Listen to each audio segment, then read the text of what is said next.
Welcome back to the county seat. We're talking about planning and zoning, some of the things that the departments see from time to time when people purchase property and then all of a sudden find out that they can't fulfill their dreams. And we've talked to this point a little bit about what people should be aware of before they buy property.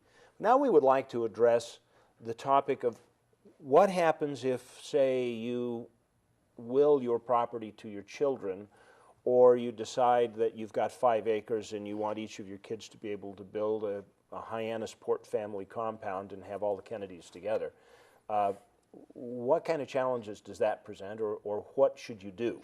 I'll just toss it out to the whole bunch of you. I don't know if it presents very many challenges or problems. I think the goal would be to have the owner identify what is the purpose of the division of the property, the subdivision of property.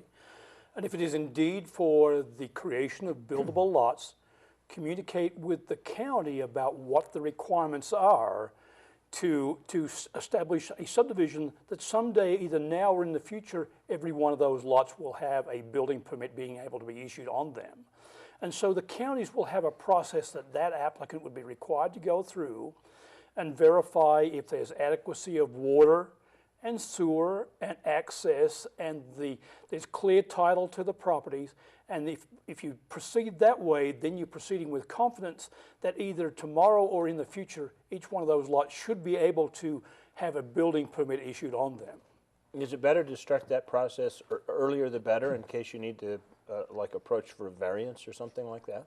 I think it is the earlier the better, but I'll defer to Mike because he's had a lot of experience. So.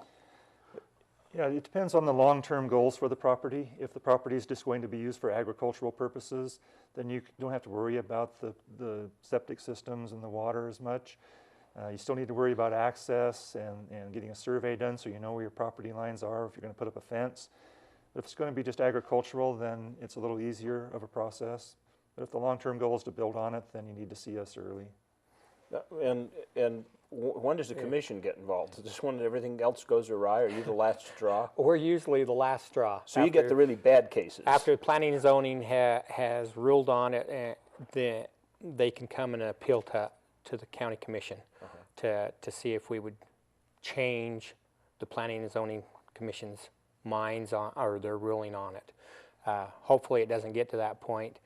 Like Mike says, you know, you look down the road, you don't think anything's going to happen. It's always going to be within the family or something. But we see this with recreational properties all the time. Somebody just buys it to bring their camper out for the weekend, and then later on they decide they want to get out of the city. We'd like to build a cabin, and that's when they find out that it's not suitable for a building lot.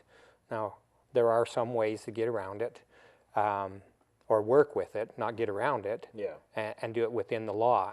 And so if there's any chance that someday they might want to build there, whether it's on the family farm or not, if you divide a farm up in 4 or 5 parcels, you still need to find out or plot out a map or a road on that so that if something goes awry in the family, they don't get along, they sell off their lots, the person buying that lot would be able to get to the property. And just because you go through getting the approvals done and establishing the easements doesn't necessarily mean that you have to act on it.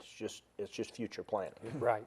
Right. You don't have to build right away. It can be later on. Once it's approved by the county and recorded in the county recorder's office, that recording is there in perpetuity then.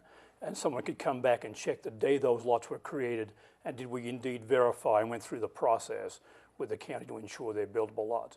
It's worth remembering too that not every county has the same process. And so that's why it's also important to check with the county, because it sounds like in Duchesne County, the Planning Commission may have the authority to approve subdivision lots. In other counties, it's got to make its way to the Board of County Commissioners for an approval of subdivisions. So those processes may change from county to county as well. Again, underscoring the importance of checking with the county. You know, maybe we need to point out that the Planning and Zoning Commission is made up of residents throughout the county, various walks of life. So, you know, they're not out to keep their neighbors from not doing something. And so we rely heavily upon their recommendations. We do give final approval on it, but it's coming with their recommendations and blessings. Good. Well, we'll take a break right now from the county seat. When we come back, we'll wrap things up on planning and zoning. We'll be right back. Some people just live life. Others turn life into a great adventure. The only difference is where they choose to experience it. Come to Uinta County, Utah, where business, recreation, just life in general. Move from the mundane to the magnificent. Come to learn. Come to play. Come and do more than just live life. Uinta County. Find out what you're missing in undiscovered Utah. How would you spend an extra day in Utah Valley?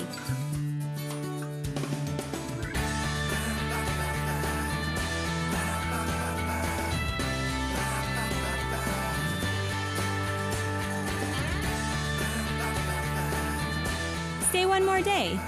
Visit utahvalley.com to make reservations.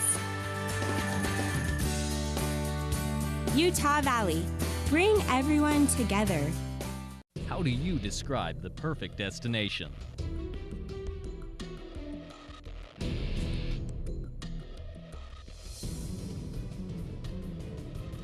Join us June 25th through the 30th for the Fillmore ATV Jamboree. Come explore the county and the Paiute ATV Trail with 30 rides available with a range of terrain, scenery, geology, and history to explore.